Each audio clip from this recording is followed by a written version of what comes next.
Ano naman ginagawa nitong ano na to? Malo na to.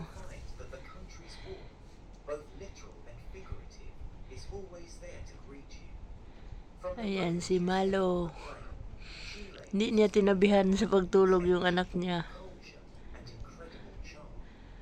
Malo, anong ginagawa mo, baby? Hala. Hindi siya mapapalagay, oh. Naghihit na naman ata ulit. Mahigit 1 buwan pa lang yung baby mo, Malo. Paano ka? Diyan siya sa urukan na upuan. Paikot-ikot. Hala, sige. Na paano ka, Malo?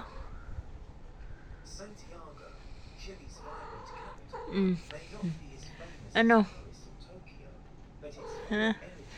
Oh, andito yung anak niya, oh. Yan. Tulog na si Motmot. Narangan ko ng mga unan para hindi malaglag.